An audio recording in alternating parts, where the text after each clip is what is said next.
بسم اللہ الرحمن الرحیم۔ السلام علیکم، دس از علی مرتضیٰ اور آپ دیکھ رہے ہیں علی مرتضیٰ ٹی وی۔ تمام پاکستانیوں کو بہت بہت مبارک ہو، کیونکہ پاکستان ریکوڈیک کا کیس جیت چکا ہے۔ اور ریکوڈیک کیس کے اندر جو پاکستان کو $6 ملین کا جو جرمانہ ہوا تھا عالمی عدالت کی طرف سے، پاکستان کی جان اس $6 ملین جیسی بڑی رقم سے بھی چھوٹ گئی ہے۔ ویورز، اگر پاکستان یہ کیس نہ جیتا تو پاکستان کو بہت بڑا معاشی دھچکا لگنا تھا، اور پاکستان کی اس اتنے بڑے جرمانے سے پاکستان کی کمر ٹوٹ جانی تھی۔ لیکن اللہ پاک کا احسان ہے اور اللہ پاک کا لاکھ لاکھ شکر ہے کہ عمران خان اور اس کی ٹیم نے بھرپور کوشش کی، بھرپور محنت کی، انتھک محنت کی، اور آج وہ اس مقام پر پہنچے ہیں کہ وہ کیس جیت چکے ہیں۔ اس بات پہ پوری قوم مبارکباد کی حقدار ہے، کیونکہ یہ جیت پاکستان کی ہوئی ہے، نہ پی ٹی آئی کی ہوئی ہے، نہ پی ایم ایل نون کی، اور نہ ہی پیپل پارٹی کی۔ یہ صرف اور صرف پاکستان کی جیت ہے، کیونکہ اگر پاکستان یہ کیس ہار جاتا خدا نہ خواستہ، تو یہ جتنا جرمانہ تھا $6 ملین، جتنی اتنی بڑی رقم جو وہ جرمانہ دینا پڑتا، تو وہ عوام کی جیب سے نکلنا تھا، نہ وہ عمران خان نے دینا تھا، پی ٹی آئی نے دینا تھا، نہ کسی سیاسی پارٹی نے دینا تھا، یہ عوام کی پاکٹ میں سے نکلنا تھا۔ اس لیے پوری قوم کو اللہ پاک کا شکر ادا کرنا چاہیے اور قدر کرنی چاہیے عمران خان اور اس کی ٹیم کی۔ ویورز، ریکوڈیک کیا ہے اس کا میں آپ کو مختصر سا تعارف کرواتا ہوں۔ ابھی ریکوڈیک ایک علاقہ ہے پاکستان بلوچستان کے اندر، چاغی کے مقام پہ، اور یہ ٹوٹلی ایک سونے سے بھرپور اور جو دوسری دھاتیں ہیں، چاندی، تانبا، اور جو ایٹم بم کے اندر جو دھاتیں استعمال ہوتی ہیں، وہ بہت بڑی مقدار کے اندر اس علاقے میں پائی جاتی ہے۔ اور یہ ایک بہت بڑا پہاڑی سلسلہ ہے جو کہ ایران اور پاکستان کے بارڈر کے ساتھ ساتھ چلتا ہوا آتا ہے، اور یہ قدرتی معدنیات سے بھرپور علاقہ ہے۔ کچھ انٹرنیشنل کمپنیوں کا کہنا ہے کہ یہ دنیا کا دوسرا تیسرا بڑا علاقہ ہے جہاں پہ اتنی مقدار میں سونا پایا جاتا ہے، اور پاکستان سالانہ یہاں سے کروڑوں ٹن پاکستان اس میں سے سونا نکال سکتا تھا، اور پاکستان کی بہت پہلے تقدیر بدل چکی ہوتی اگر کوئی انسان کا بچہ، کوئی سیاستدان اس ملک پہ حکومت کرتا۔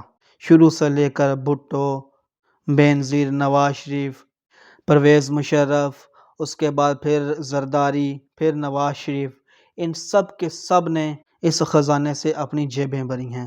ان لوگوں نے پاکستان کا بالکل نہیں سوچا، صرف اپنی جیبیں بھری ہیں۔ انہوں نے کبھی کسی کمپنی کو ٹھیکے پہ دے دیا کوڑیوں کے بھا، اور ان سے کمیشن لی اور اپنی جیبیں بھری، کبھی کسی کمپنی کو ٹھیکے پہ دے دیا۔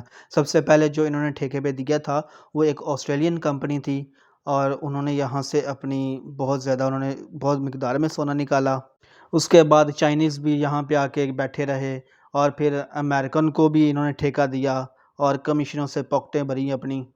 لیکن جب یہ جو امریکن کمپنی تھی، ان کے ساتھ کچھ تھوڑی بہت ان کی انبن ہوئی، تو اس کمپنی نے پاکستان کے اوپر کیس دائر کر دیا عالمی عدالت کے اندر، اور نواز شریف کی نااہل گورنمنٹ، نااہل اس کی ٹیم کی وجہ سے یہ سارا کیس جو تھا پاکستان ہار گیا، اور پاکستان کو $6 ملین کا جرمانہ ہوا۔ ویورز، $6 ملین اتنی بڑی رقم ہے، آپ اس چیز سے اندازہ لگا لو کہ پاکستان آئی ایم ایف سے $6 ملین قرضہ لینے کے لیے ان کے سامنے کس طرح گڑ گڑا رہا ہے، اور کس طرح وہ پاکستان سے جو ان کا دل چاہتا ہے وہ اپنی بات منواتے ہیں۔ اور خدا نہ خواستہ اگر عمران خان اس کیس کے اندر نہ جیتا، اس کیس کے اندر سرخرو نہ ہوتا، تو اتنا بڑا نقصان ہونا تھا پاکستانی عوام کا کہ جتنی ابھی آپ جو مہنگائی دیکھ رہے ہو، اس سے بھی ڈبل ہونی تھی مہنگائی، اور گالیاں پھر پڑنی تھی عمران خان کو۔ وہ پنجابی میں ایک مثال دیتے ہیں کہ خربوجیاں والے بھج گئے تے چھلڑاں والے پھڑے گئے۔ تو نواز شریف، زرداری، یہ سارے خربوزے کھا کے اپنا پیٹ بھر کے نکل چکے ہیں۔ اب جب یہ چھلکوں کی باری آئی ہے، وہ عمران خان پکڑا گیا ہے۔ ویورز، 2019 میں عمران خان نے ایک کمیشن بنایا تھا جناب فاروق نسیم کی نگرانی میں، جو کہ فاروق نسیم صاحب آج کل پاکستان کے وزیر قانون بھی ہیں۔ انہوں نے دن رات محنت کی، اور پاکستان نے British Virgin Islands high court کے اندر پاکستان نے دوبارہ اس کا کیس کو چیلنج کیا اور دن رات محنت کے بعد اس مقام پر پہنچے کہ آج ان کو کامیابی ملی ہے۔ اٹارنی جنرل جناب خالد جاوید خان صاحب، ان کا اس کے اندر بہت بڑا رول ہے۔ انہوں نے بہت زیادہ محنت کی۔ جو بندہ تعریف کا حقدار بنتا ہے اس کی تعریف کرنی چاہیے اور اس کو اپریشیٹ بھی کرنا چاہیے۔ انہوں نے بہت زیادہ محنت کی، دن رات انہوں نے اپنا کام کیا اور ایمانداری سے کام کیا، اور اللہ پاک نے ان کو کامیابی عطا فرمائی۔ اس پوری رپورٹ پر آپ کا کیا کہنا ہے؟ پلیز ہمیں کمنٹ میں ضرور بتائیے گا۔ نیکسٹ ویڈیو تک کے لیے ہمیں اجازت دیں۔ پاکستان پائندہ باد۔ السلام علیکم۔